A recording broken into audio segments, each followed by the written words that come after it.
지난 시간에 우리가 광주에 대해서 봤습니다. 광주에서 정말 80년 5월 27일 그날 그 도청에서 그렇게 죽어간 사람들이 없었다면 광주는 지금 우리에게 이런 의미로 다가오지 않았었을 것입니다.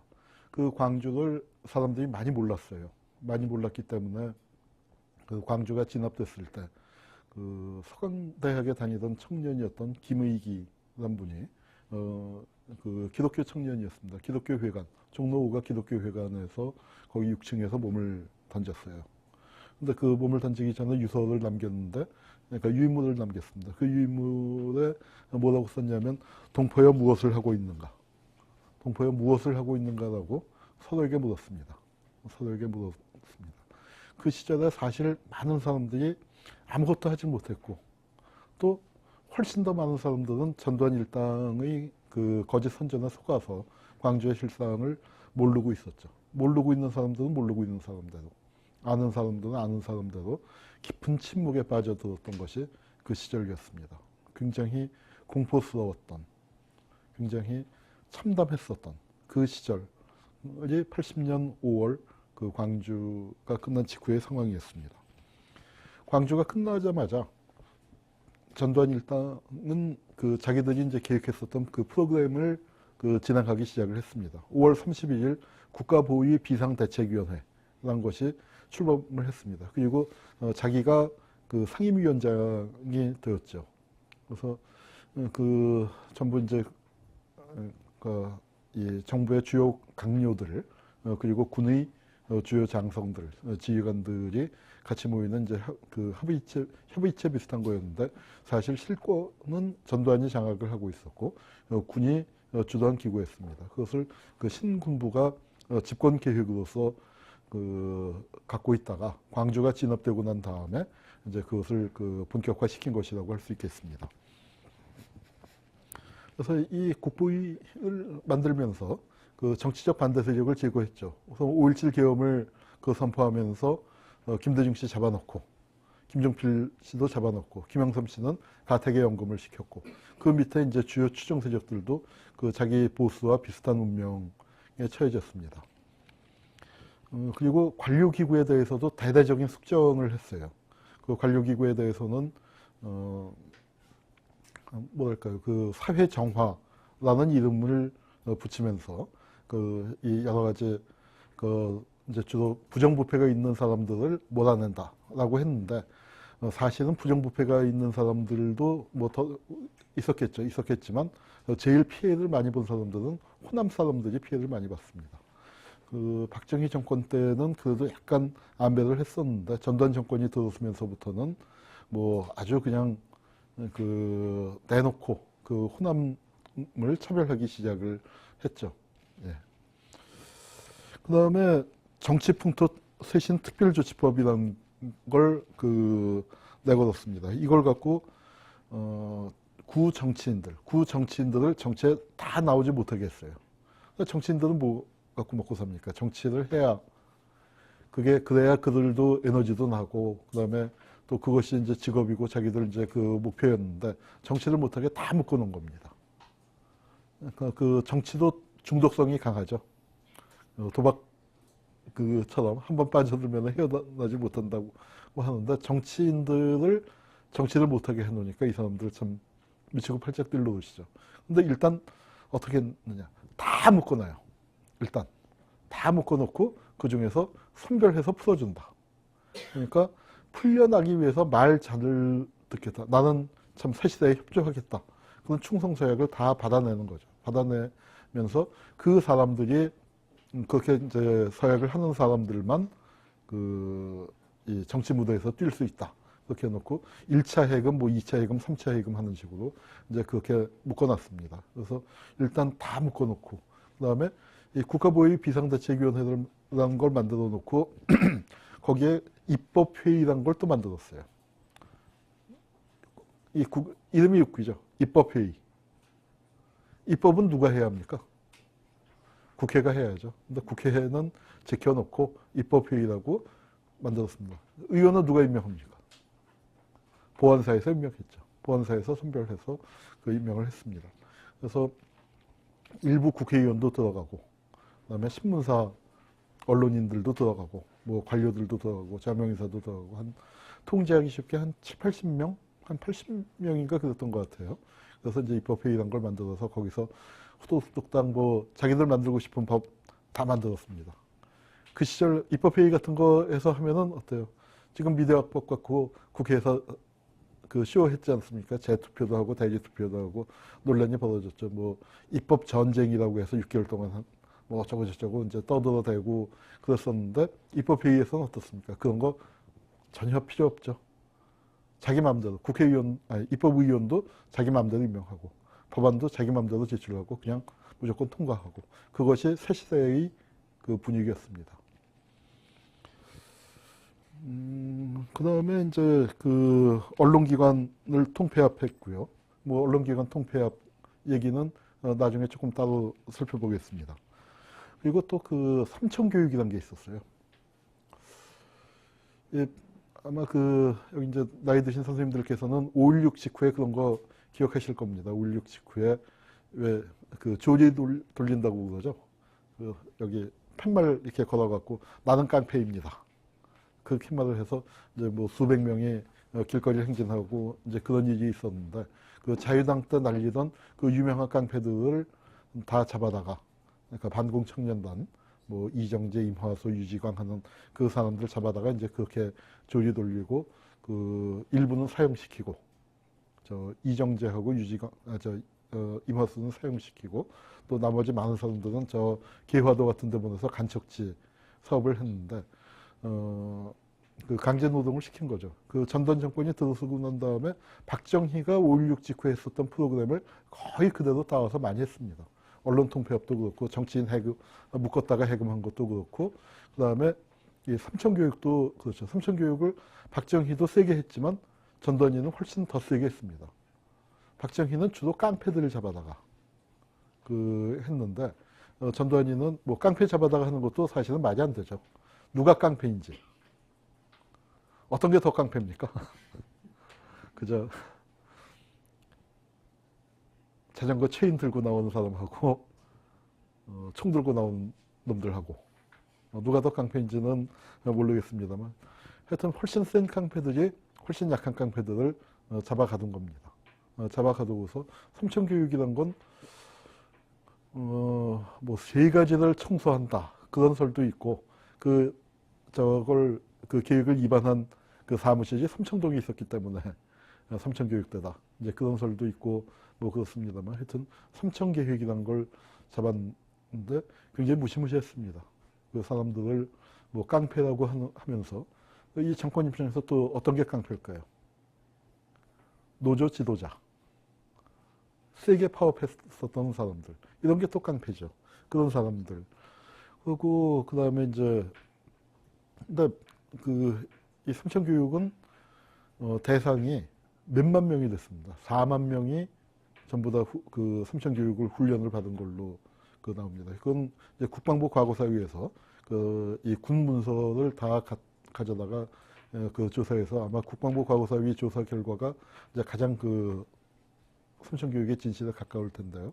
이 소문도 굉장히 많이 돌았습니다. 무슨 시체 소각장이 있었다느니 뭐 여러 가지 워낙 흉흉했기 때문에 위험비가 많이 돌았는데 그런 것은 아니었던 것 같고 전부 그 국방부 조사에 의하면 54명이 사망한 것으로 되어 있습니다. 그러니까 멀쩡한 사람들을 잡아다가 그러니까 몇 달 그 교육시킨다고 하면서 했고요. 그런데 이 사람들을 기관별로 할당을 했습니다. 무조건 잡아라.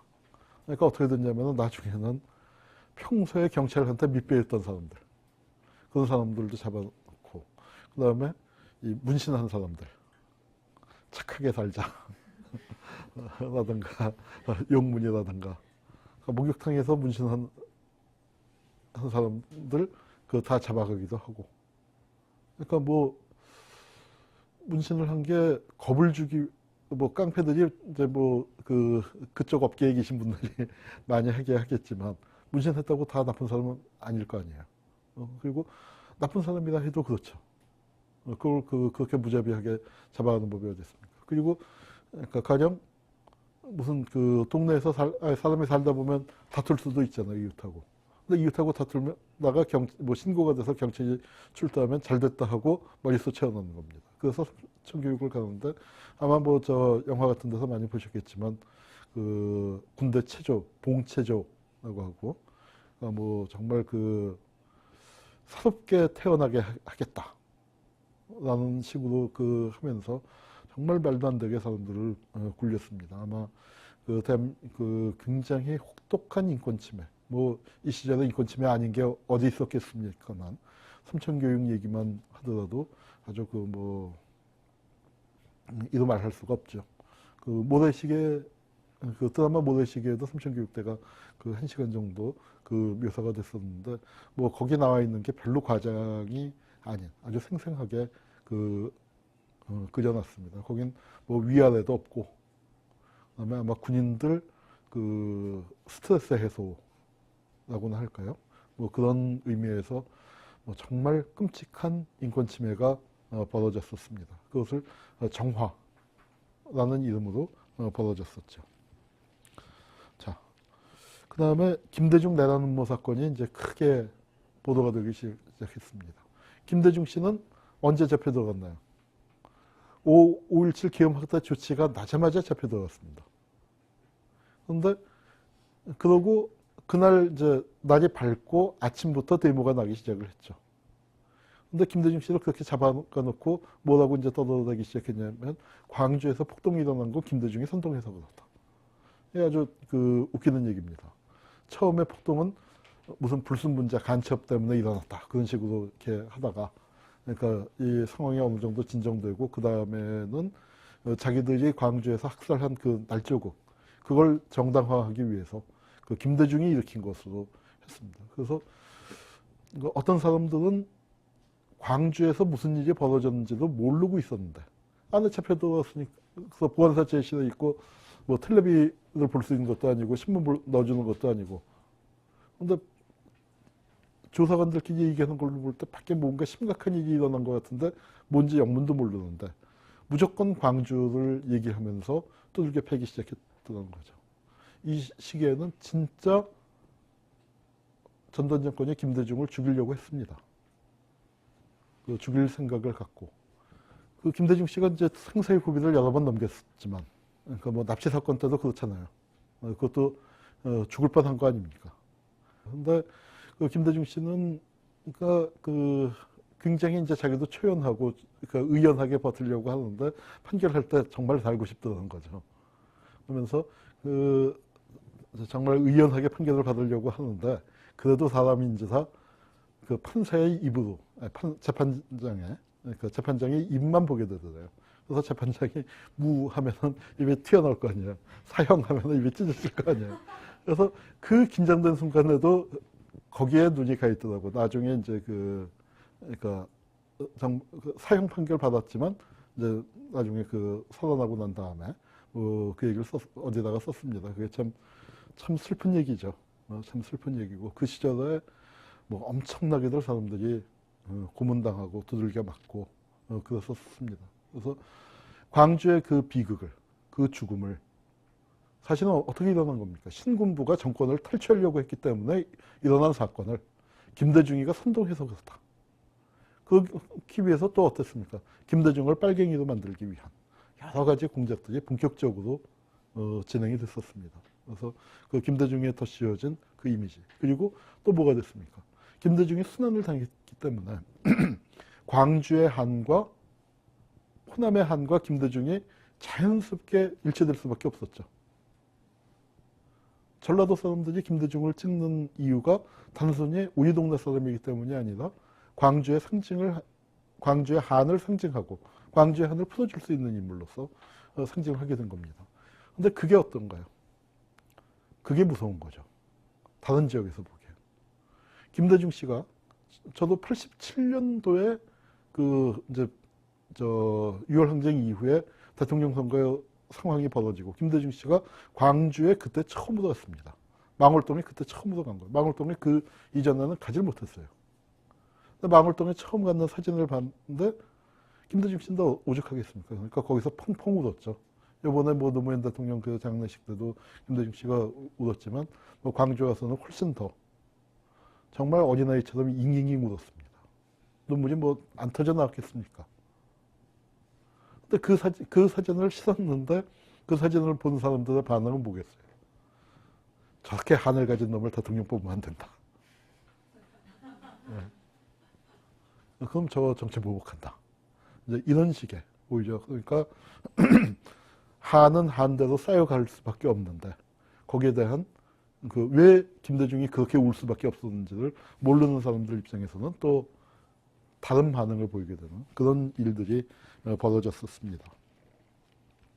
자, 이렇게 이제 김대중 빨갱이도 만들어 놓고 이게 이제 한 시대를 정리하는 겁니다. 몇백 명 사람을 죽였어요. 한국이 참 그러니까 뭐라고 할까요? 독한 나라입니다. 우리가 그런데 또 보면은 폭력을 굉장히 심한 국가 폭력을 우리가 경험했음에도 불구하고 또 뭐랄까 군사 독재가 폭력을 자제한 측면이 좀 있어요. 그러니까 이건 이제 오해를 하면 안 됩니다. 제가 군사 독재를 옹호하려는 게 아니고 뭐냐면은 한국 전쟁 때 다 죽이고 시작해서 그래요. 한국 전쟁 때 안 죽여야 뭐 죽여야 할 사람이 어디 있겠습니까만 정말 어마어마하게 죽였죠. 어마어마하게. 우리는 왜 그리고 깨끗하게 청소가 됐습니다. 전 세계 학살사에서 아마 가장 깨끗하게 정리를 한 게 아닌가 싶어요. 왜냐하면 남북이 분단됐기 때문에. 북에서 일단 내려오고 그래서 우익이 훨씬 강해지고 남에서 또 좌익들은 올라가고 지리산 들어가서 죽고 전쟁 터지고 난 다음에 또 와 세상 바뀌었다고 들고 일어났다가 또 싹 다시 이제 미군 들어오면서 일부는 북으로 도망가고 일부는 지리산 들어갔다가 다 죽고 뭐 그리고 나머지 뒷정리 다 해버리고 그러니까 민간인 학살당한 사람들은 누구예요? 실제 좌익도 아니죠. 우리 같은 사람은 괜찮겠지. 우리야 뭐 무슨 죄가 있어. 그런 사람들이 학살 다 당한 거죠. 그러니까 깨끗하게 정리가 됐습니다. 그래서 이승만 정권이나 박정희 정권, 전두환 정권이 사실 그 포각성으로 치면은 어디 내놔도 떨어지지 않을 그 독재 정권인데 그 독재 정권 치하에서 죽은 사람의 숫자는 다른 나라에 비하면은 훨씬 적어요. 그 시기에 존재했었던 다른 극우 정권 국가에 비하면. 왜냐? 우리는 한국 전쟁 때 다 죽이고 깨끗하게 정리하고 시작했기 때문이죠.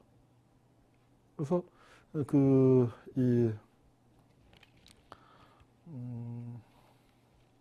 그래서 이제 이 광주에서 한 200여 분이 이제 돌아가셨는데 그게 우리 사회에서는 굉장히 큰 충격일 수밖에 없었던 것이죠. 왜냐하면은 국가가 직접 나서서 그런 폭력을 행사한 적이 없었기 때문에. 그런데 그 폭력을 행사하고 난 다음에 그러니까 전두환 정권으로서도 그 뒷수습을 해야 할 거 아닙니까? 뒷수습을 하는 과정이 이제 이런 국가보위 비상대책위를 만들어서 한편에서는 그렇게 무섭게 굴고 또 한편에서는 또 유화적인 정책들을 쓰기 시작을 합니다. 근데 이 무섭게 굴던 얘기를 조금만 더 하죠. 우선 전두환이가 이제 그렇게 들고 나와서 국가보위 상임위원장, 국보위 상임위원장 자격으로 했고 중앙정보부 부장도 80년 4월 달에 이제 저희가 겸직을 하고 뭐 이제 그랬었습니다만 실제 정권은 뭡니까? 대통령을 해야죠. 그래서 그 당시에 이제 최규하 대통령이 있었습니다. 최규하는 국무총리를 하다 박정희가 죽는 바람에 갑자기 대통령이 됐죠.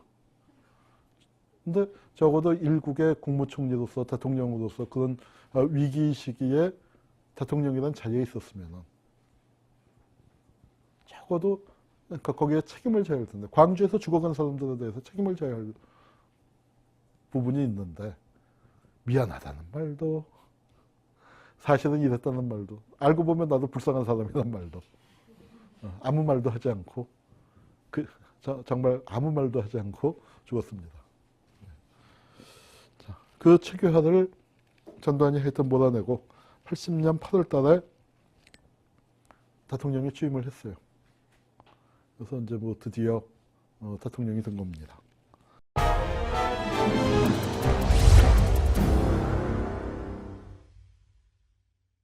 자, 그리고 이제 그때 정말 웃기는 일들이 벌어지는데, 이 정당을 해체시켰거든요. 박정희가 박정희 시절에 여당이 공화당이죠. 근데 공화당을 해체시켰습니다. 야당은 신민당인데 신민당도 해체시켰어요. 그리고 자기들이 정당을 만드는데 정당 이름이 민주정의당이에요. 그때 여당이 민정당이라고 하죠. 그들이 그 입으로 정의를 얘기했습니다. 그 입으로 정의를 얘기했는데 민정당은 어디서 만들었느냐? 보안사가 만들었습니다. 우리 정보기관이 여러 개 있잖아요. 공안기관이. 근데 그 중에서 이때 중앙정보부가 원래 제일 센데 기구도 방대하고 인원도 제일 많고 그리고 정보도 많이 축적되어 있는데 중앙정보부는 어떤 기관이 됐습니까? 역적 기관이 된 거죠.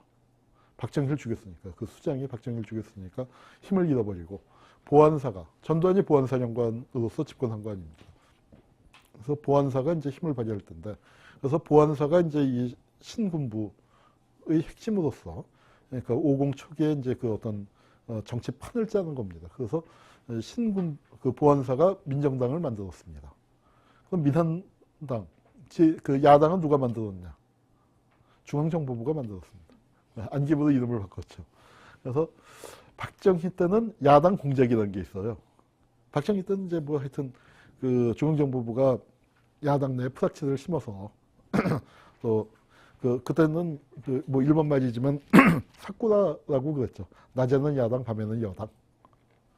뭐 이제 그런 공작을 많이 했죠.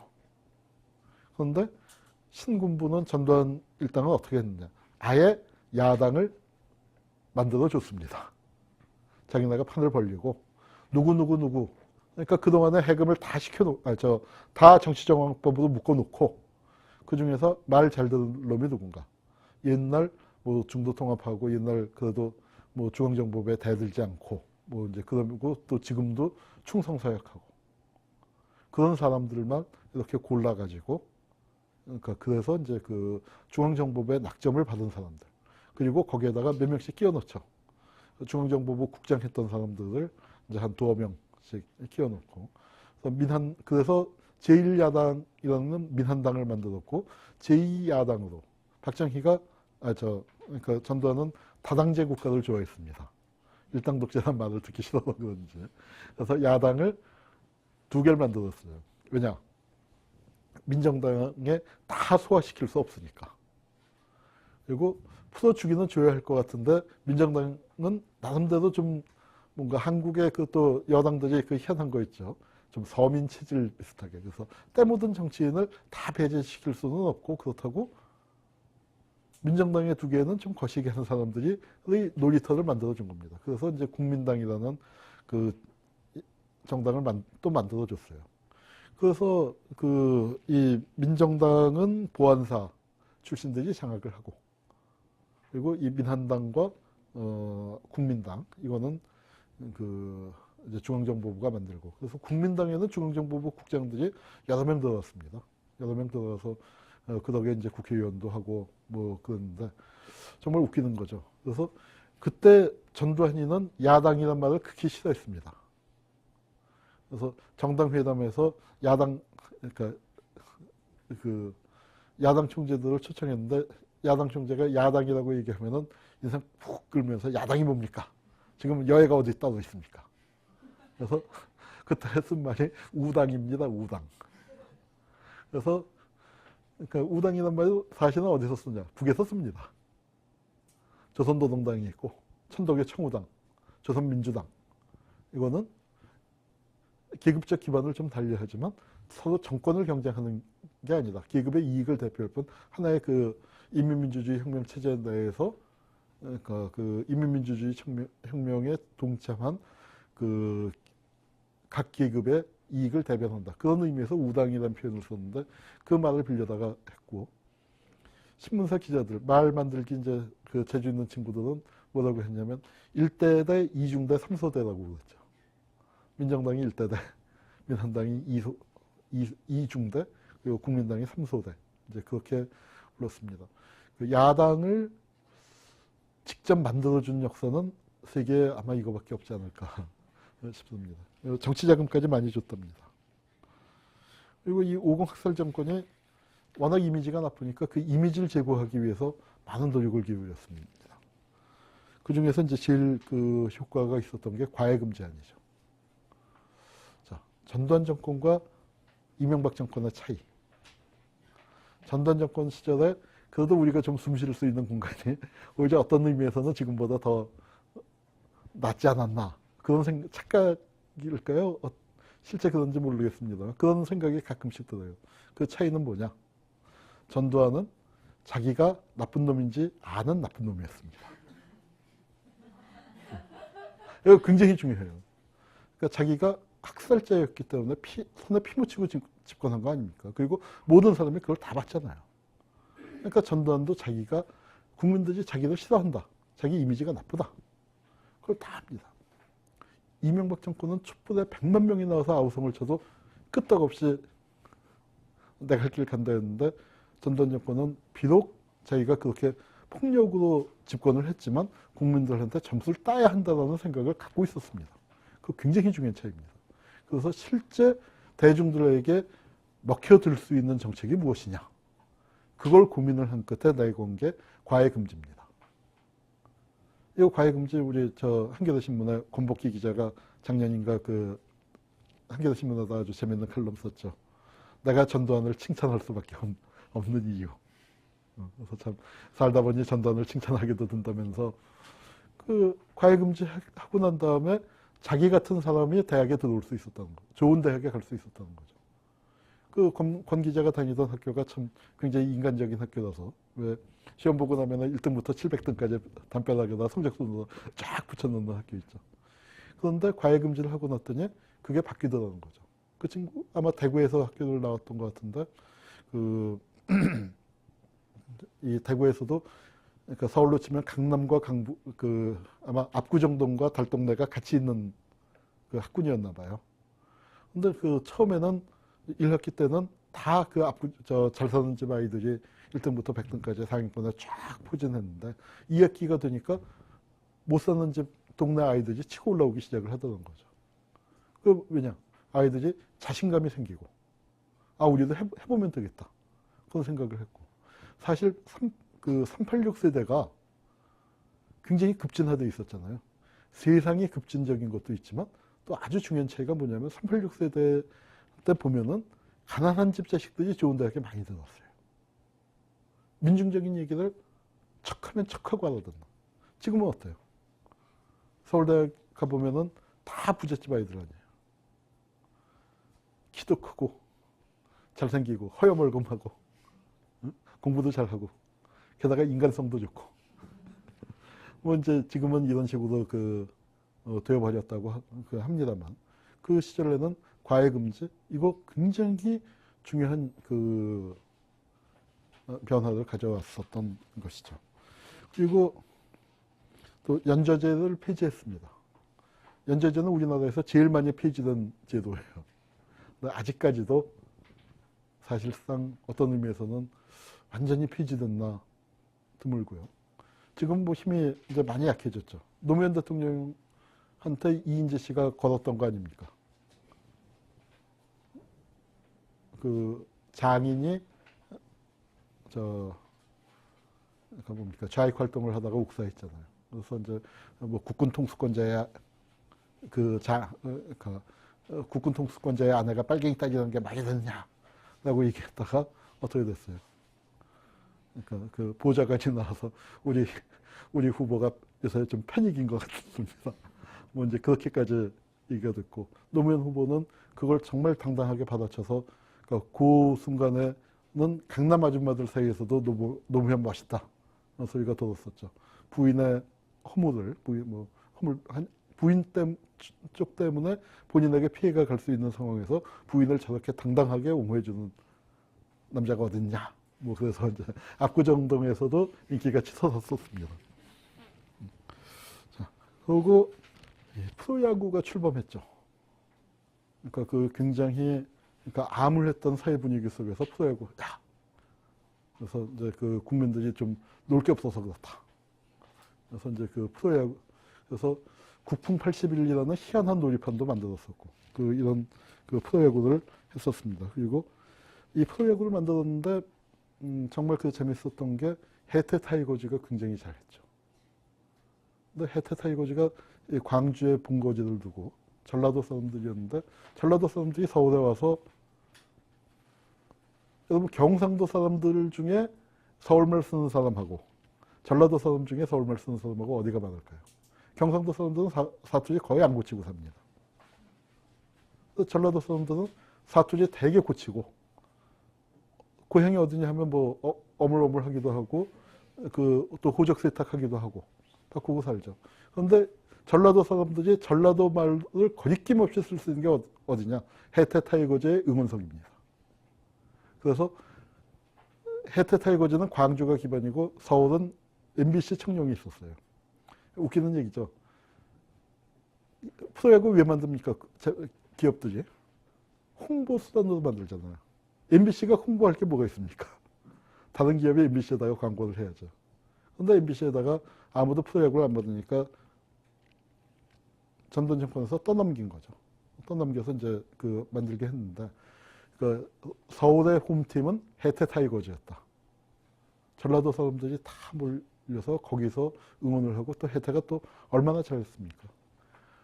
그래서 아마 그런 분위기를 담은 게 스카우트라는 영화가 있죠. 광주 항쟁을 다룬, 그러니까 저 화년휴가 말고 또 그 한편의 영화가 더 있습니다. 자, 이 시절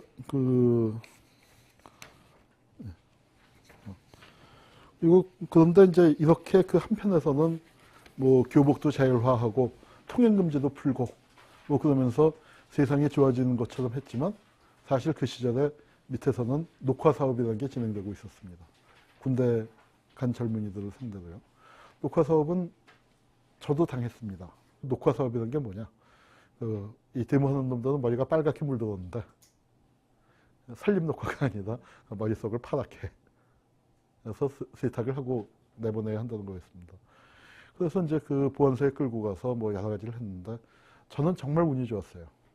저는 정말 운이 좋았던 게, 보안소에 갔더니 뭐 옛날 그 데모 할 때 그 수사 기록을 갖다 놓고 들춰가면서 물어봐요. 근데 거기 다 써져 있는 걸 뭐하러 부인합니까? 그러니까 물어보니까 뭐 했어? 네, 맞습니다. 뭐 어떻게 된 건지 얘기해봐 하다가, 잘 생각 안 나, 뭐 이렇게 된 것 같아요 하면, 막 이거 왜 빠트냐? 아, 그거 맞아요. 거기 있는 거 맞아요. 그래서 이렇게 한 2시간쯤을 그러는데, 그랬더니 그 보안사 수사관이 갑자기 에이쌍 하더니 뭘 하라는 건지 모르겠다는 거예요.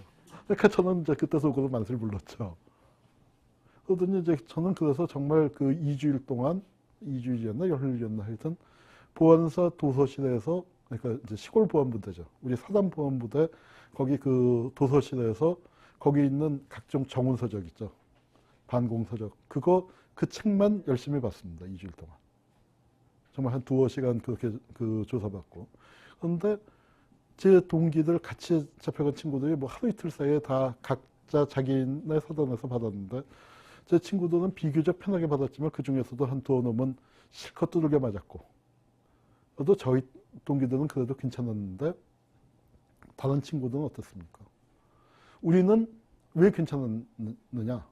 짬밥을 많이 먹고 갔습니다. 제대할 때가 가까웠죠. 우리 이제 그 군대에서 하는 얘기도, 국방부 시계는 이제 까꾸로 매달아도 국방부 시계는 간다. 그러니까 제가 받은 게 2월 중순에 받았는데, 제가 3월 30일이면 3월 말에 제대 예정인데 한 달 반이야 뭐 어떻게든 못 버티겠냐. 뭐 이제 그런 마음이 있었습니다. 그런데 2등병으로 들어간 친구들 어떻게 했어요? 군대 생활은 2년 반 남았는데 보안소에서 잡아다가 두들겨 패면서 휴가 나가서 학생운동에 동향을 물어봐라. 친구들 뭐 동정을 물어서 보고해라. 강제 입영된 젊은이들을 데려다가 보안소에서 프락치로 쓰려고 한 겁니다. 학원에다 휴가 보내갖고 정보를 물어보게 해라. 어떻게 그걸 견딥니까? 일부는 나와서 방에 그야말로 방콕이죠. 밖에 아예 안 나가고 방에만 있다가 간 놈. 일부는 학교에 와서 술 먹고 친구들한테 고백을 한 놈. 이놈들 나 어떻게 하면 되냐 하고, 그 옛날 그 친구들한테 펑펑 울면서 고백을 한 놈이 있고, 일부는 협력을 한 사람도 있고, 근데 어떤 선택을 하든지 인간성은 다 파괴되는 거죠. 인간성 안 그렇겠습니까? 동지들 팔라고 하는데, 친구들 팔라고 하는데. 그 고통을 겪다가 그걸 견디지 못한 젊은이들이 6명인가가 목숨을 끊었습니다. 그랬던 시절이에요. 박정희는 그렇게까지는 않았어요. 그 데모하던 놈들 가서 저 새끼들 고생시켜. 그래서 다 뭐 전방에 보내서 뺑뺑이 돌리고 뭐 이제 그건 뭐 국방의 의무를 저렇게 악용하다니 뭐 그렇게 할 수 있어도 그런가 보다 하겠지만 이거는 갔다가 그렇습니다. 그 공을 세우려고 보안사에서 입안을 했고 보안사의 정보 예산의 공작 예산의 70%가 여기에 들어갔습니다. 그런데 사람들이 이렇게 죽어나가기 시작을 한 거예요. 그래서 이게 중단이 됐습니다. 이게 정말 그 젊은이들이 목숨을 바쳐서 김두황이라든가 이윤성이라든가 한철희라든가 정성희라든가 이런 젊은이들이 목숨을 끊었기 때문에 그 녹화 사업이 중단이 됐습니다. 자, 그다음에 이 전두환 정권이 들어선 다음에 또 하나 특징은 엄청나게 사고가 일어났습니다.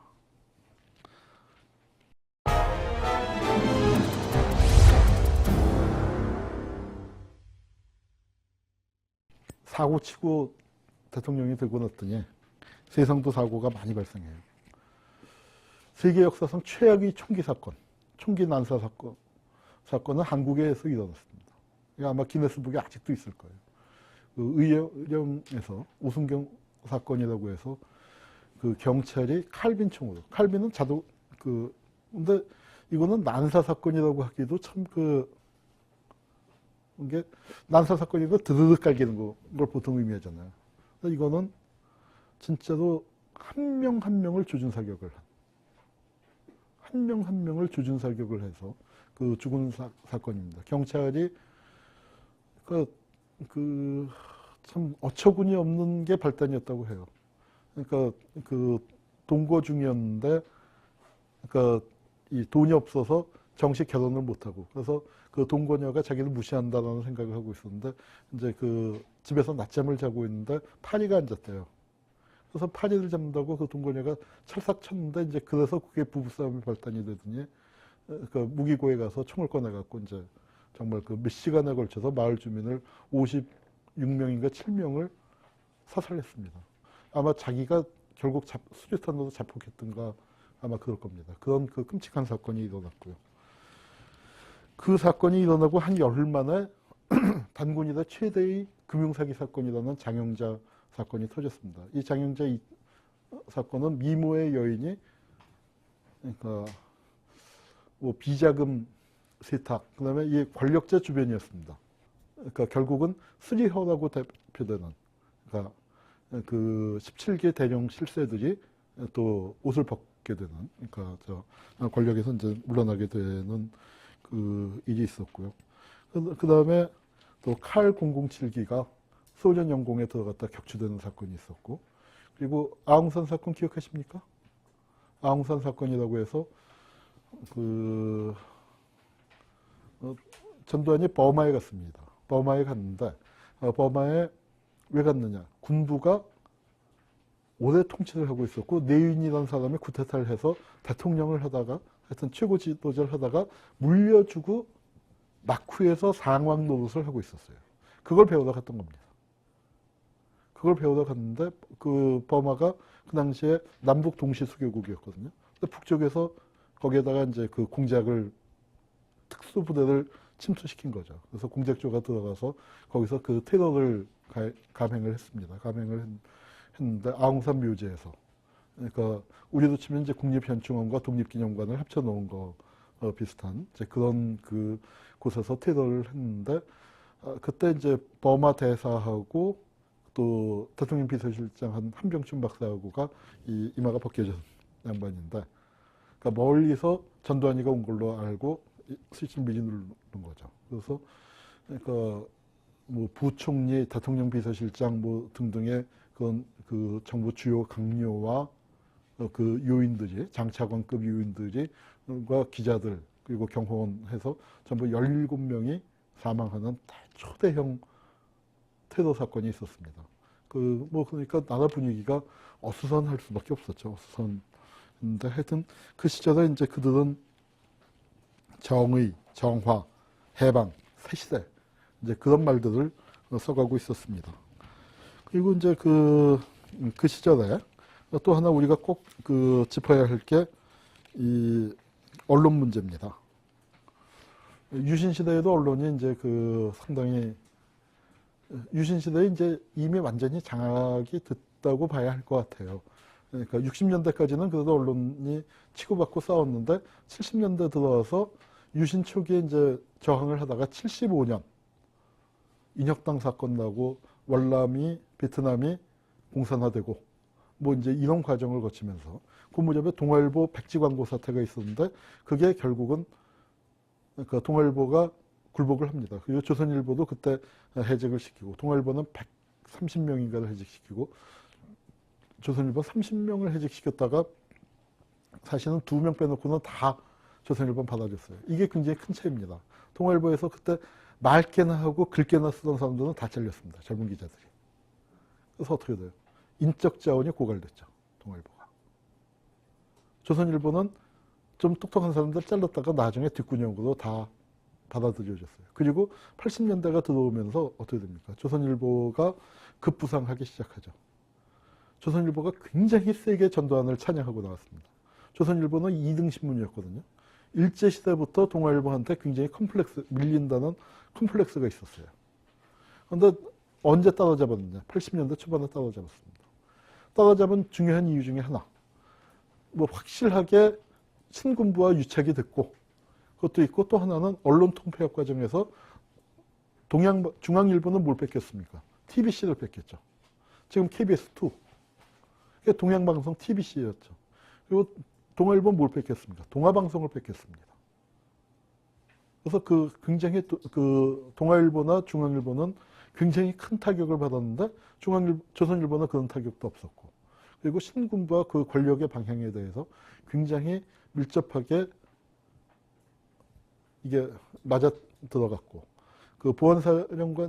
전두환이가 보안사령관 있을 때 그 보안사 안가 지금 조선일보 자리 있죠. 그 코리아 노트들 뒤에 있는 그게 원래 보안사 땅입니다. 그 땅을 굉장히 비싸게 사줬죠. 처음에는 그게 이제 뭐 압박인 것 같았지만 사실은 그게 뭡니까? 전두환이가 한 수 빚진 거 아닙니까? 그래서 조선일보가 80년대 초반에 특혜를 많이 받습니다. 그리고 허문도라고 그 당시에 쓰리허라고 불렸던 그 사람이 조선일보 특파원 출신인데 전두환의 비서실장이 되고 그리고 이 언론 정책에서 최고 실세로 군림을 했습니다. 그런 여러 가지 몇 가지 요인들이 합쳐져서 조선일보가 이제 부각이 아주 대약진을 했고요. 이때 기자들을 대량 해직을 시켰습니다. 한 1000명 해직을 시켰어요. 어마어마한 숫자죠. 근데 웃긴 게요. 보안사에서 해직시키라고 내려보는 명단은 한 300여 명 됩니다. 그 중에서 이제 사주들이 몇 명은 구제하고 한 200 몇십 명을 해직을 시켰는데 실제 해직된 거는 그럼 1000명이 가깝거든요. 900 몇십 명이거든요. 그럼 나머지 한 600명은 뭐냐? 이 기회에 사주가 마음에 안 드는 놈들 잘라버린 겁니다. 그러니까 사주들은 어때요? 그러니까 완전히 그런 권력과 그렇게 한편에서는 유착이 되고. 그런데 사주들 입장에서도 또 새 시대에 많이 당한 부분도 또 있죠. 왜냐면 언론 통폐합이라고 해서 군소 언론 사주들은 신문사 뺏겼죠. 신화일본이 또 지방에서도 많이 뺏기고 보안사에 들어가서 잡아다가 협박해서 이제 강제로 뺏었습니다. 자, 그러면서 또 창작과 비평, 월간중앙, 뿌리 깊은 나무, 씨앗의 소리 같은 좋은 언론들 다 폐간시키고요. 자, 이래서 이제 언론을 확실하게 정리를 했는데 정리하면서 생긴 일. 정리하고 난 다음에 뭘 했냐? 기자 월급을 대폭 인상시켜줬습니다. 살아남은 기자들은 어떻게 됐어요? 좋아졌죠. 1000명을 잘라냈으면 어떻게 됩니까? 승진 기회 생기죠. 월급 좋아졌죠. 새 시대에 맛을 제대로 보는 겁니다. 자, 이러고 난 다음에 생긴 중요한 변화 중에 하나. 한국 신문 사회면에서 연탄 얘기가 사라졌습니다. 버스값 얘기가 사라집니다. 기자들이 최소한 택시를 타거나 자가용을 굴리기 시작합니다. 자가용을 제일 먼저 가진 업종이 기자입니다. 80년대에는 기자의 월급이 대한민국에서 최고였습니다. 그래서 기자 월급이 몇 배가 뛴 거예요. 기자 월급은 독일 같은 데서는 일부러 사회에 밑에서부터 해서 중간보다 약간 아래에 맞춘다고 그러죠. 그래야 사회에 여러 가지 사회적 지위가 있기 때문에 더 높은 층도 알고 경제 현실 때문에 밑에 층도 알고 그래야 깨어 있고. 그런데 한국은 어떻게 했냐? 기자들 월급 대폭 인상을 시켜준 겁니다. 교수들도 이 무렵에 마찬가지였다고 하고요. 그래서 이제 그 한국 사회가 이렇게 바뀌어갑니다. 전두환이가 그 사회를 장악을 하고 그러면서 자기 입맛에 맞는 체제로 이렇게 바꿔가는 겁니다. Time stops when I'm falling for